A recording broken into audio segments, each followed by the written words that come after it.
అన్వేషణ అసలు దీని అంతటికి కారణం నాగార్జున అంటూ నా అన్వేషణ నాగార్జునపై ఫైర్ అయ్యారు. పనికిరాని స్క్రాప్ బ్యాచ్ ని తీసుకొచ్చి బిగ్ బాస్ లో పెట్టడం వల్ల, బిగ్ బాస్ నుంచి వచ్చిన ఫేమ్ వల్ల వాళ్ళు బయటకు వచ్చి ఇష్టం వచ్చినట్లు బెట్టింగ్ యాప్స్ ని ప్రమోట్ చేసి డబ్బుల్ని సంపాదించుకుంటున్నారంటూ నా అన్వేషణ నాగార్జున గారిపై ఫైర్ అయ్యారు. బెట్టింగ్ యాప్స్ ప్రమోట్ చేసిన ఈ సోషల్ మీడియా బ్యాచ్ లో దాదాపు 70% బిగ్ బాస్ వాళ్ళే ఉన్నారు. అసలు తిండికి తెక్కన లేని వాళ్ళందరినీ బిగ్ బాస్ లోకి తీసుకొచ్చి వాళ్లకు ఫేమ్ ఇచ్చిన వల్ల వాళ్ళు బయటకు వచ్చి ఇష్టం వచ్చినట్లు బెట్టింగ్ యాప్స్ ని ప్రమోట్ చేస్తున్నారంటూ, అందుకే తప్పంతా నాగార్జున అంటూ నా అన్వేషణ ఘాటుగా ఫైర్ అయ్యారు. బేసిక్ గా బిగ్ బాస్ కి నాగార్జునకి ఎలాంటి సంబంధం ఉండదు.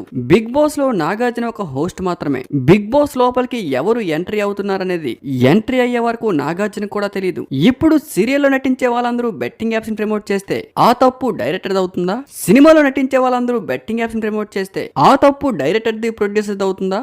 బెట్టింగ్ యాప్స్ ని ప్రమోట్ చేసేదే సోషల్ మీడియాలో.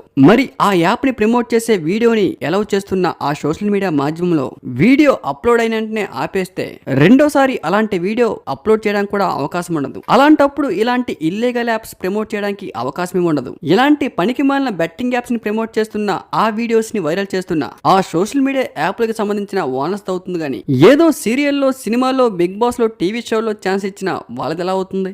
జబర్దస్త్ లో చేసే వాళ్ళు చాలా మంది బెట్టింగ్ యాప్స్ ని ప్రమోట్ చేశారు. అయితే ఆ తప్పు మళ్ళీ మాలది అవుతుందా? బిగ్ బాస్ అనే షో జరుగుతున్నప్పుడు ఆ షోలో బెట్టింగ్ యాప్స్ ని ప్రమోట్ చేస్తే అది తప్పు. అంతేగాని వాళ్ళు బయటికి వచ్చి ఏం చేస్తున్నారు, ఎలా ఉంటున్నారు, ఎవరితో పోతున్నారు అనేది ఎవరికి తెలుసు? ఉన్నంత వరకు జాగ్రత్తగా చూసుకోవడం అనేది నాగార్జున చేతిలో ఉంటుంది. ఆ బిగ్ బాస్ సంబంధించిన యాజమాన్యం చేతిలో ఉంటుంది. అంతేగాని ఇష్టం వచ్చినట్లు ఏది నోటుకొస్తే అది మాట్లాడడం కూడా కరెక్ట్ కాదు. మరి దీనిపై మీ ఉద్దేశం ఏంటో కామెంట్ రూమ్ తెలపండి.